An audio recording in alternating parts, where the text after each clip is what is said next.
pretty much brought you up to speed on my childhood. Let's move on to the teen years. And this is just a little thing from a book I wrote called Chuck, a love story, about how in high school I did all of my dating in my dad's farm truck, an F-100 Ford that had seen better days.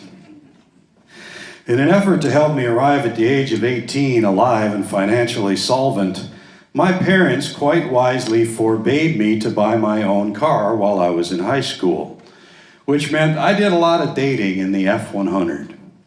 By the time I got my license, the truck was entering its second decade of hard labor. The side panels were ragged with rust and flapped like buzzard wings.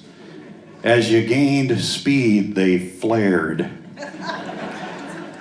The truck pulled drastically to the right. I'd have to hang off the left side of the steering wheel to keep it moving on a straight line. The transmission, originally 3 on the tree, had been replaced at some point and converted to a stick shift accessed through a hole cut in the floor with a blowtorch. No one is clear on why, but the mechanic put the new transmission in backward so that the gear selection pattern was reversed.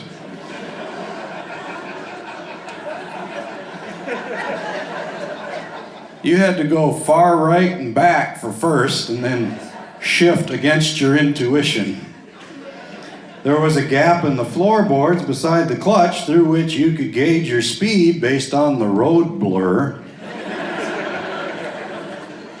On the sharper turns, sheep ear tags and fencing staples shot across the dash. The brakes were inconsistent. Sometimes the pedal was as soft as squishing a plum. Other times, the brakes caught so abruptly that empty vaccine bottles rocketed from beneath the seat and hit you in the ankle bone. Naturally, the windshield was cracked. The heater was passable, but in the summer, you'd rely on what a laughing bus driver once described to me as a 280 air conditioner. Roll down 2 windows and go 80 miles an hour.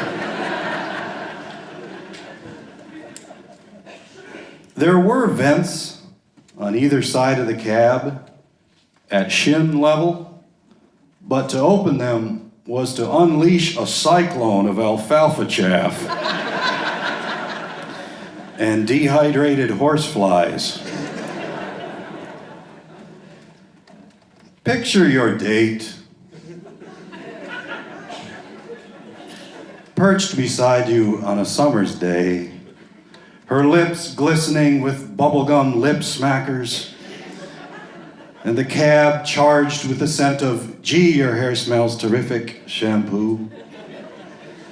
You're running 50 miles an hour down a gravel road when she grows overwarm and bends down to crack a vent. When she rears back, she appears to have emerged from a polluted wind tunnel. Her hair is frosted with feed dust and she's got pine needles stuck in her banana clip. Her lips are dotted like twin strips of flypaper.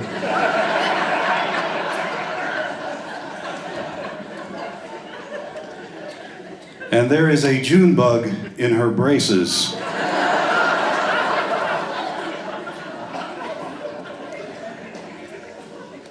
You're young. You kiss her anyway.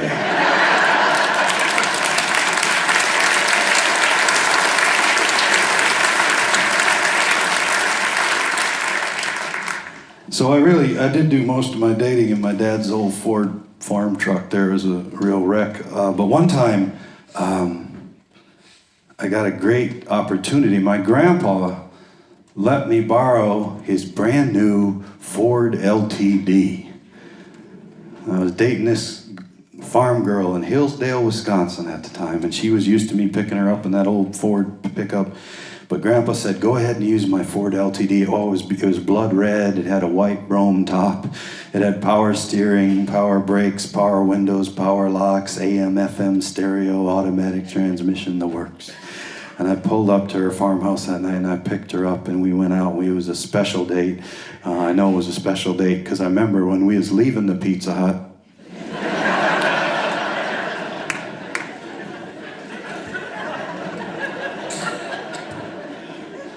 because we had a 2-for-1 coupon. As we're leaving the Pizza Hut, I got my arm around her and we're picking up speed. And I look over at her and I smile and she smiles back. And I thought, well, why not? Here she is with the leading tackler on the football team, riding in this beautiful brand new car. And we got up to about 25 miles an hour and all of a sudden there was this instantaneous shuddering, screeching halt. And she just went boom, right up into the windshield. I can still see her little button nose trapped between the glass and the dash there. And I had this moment where I said, what on earth just happened? I couldn't figure it out. And then suddenly I realized what had happened is that I'd gotten that car up to 25 miles an hour, and after all those years of driving farm trucks, I decided it was time to shift to second.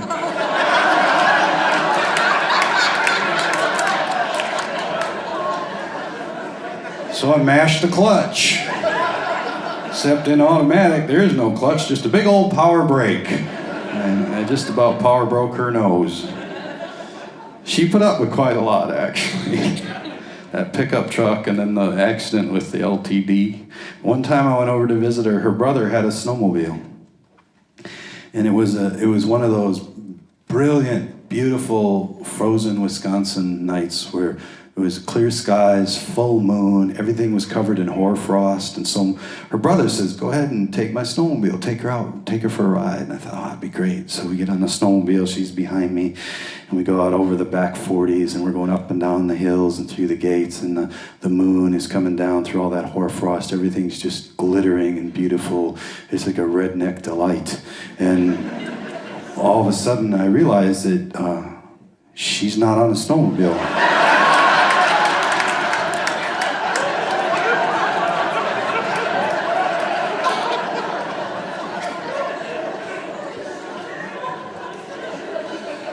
So I said, I must go back and get her. And I'm ashamed to say, it was a good 240s before I got to her. Just hadn't noticed. Like, what I like to say is that when I found her, it was cold, but she was hot.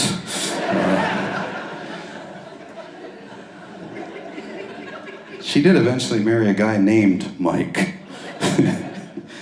When I was in college, I bought a International Harvester pickup.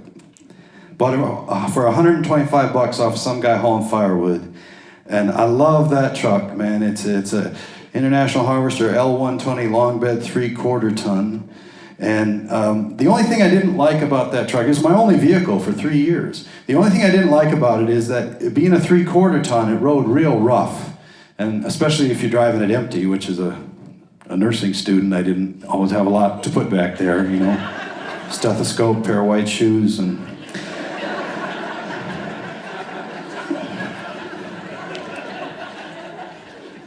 it rolled real rough. And those old Internationals in the cab, they had a bench seat that was real springy. And so you combine that real stiff 3/4 ton suspension with that springy seat, and every time you'd hit a little bump, why, that seat would just fling you up into the roof of the cab.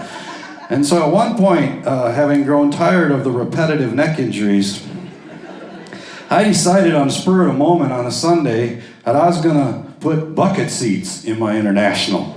And so I drove out of the city north to my dad's farm, and on the way I stopped at a junkyard and I tore 2 bucket seats out of a Ford Maverick. I knew what I wanted. And I put them in the back of the truck and I took them to my dad's farm, went out to the shop there, and I pulled out that bench seat and I drilled 4 holes and I put in that bucket seat, and then I climbed up in there and I sat down and couldn't actually see over the dash. So I pulled that bucket seat back out and I went around behind the shop there to the iron rack, and I got some channel iron, some angle iron, some strap iron. I got the cutting torch and the welder, and I cobbled up this great big steel frame, and I bolted the frame to the floor, and then I bolted the seat to the frame, and then when I sat down, it was perfect. I could see just fine, good to go. The problem was, as with many poorly planned male projects, I was out of daylight. And I had to be back in school in the city the next morning, so I just took off. And for the next several months, I just drove around with this giant steel-floored empty cavern over on the passenger side there. And I was dating that same sweet farm girl at the time, and I didn't want to be an insensitive boor, so I put a nice bright yellow beanbag chair over there.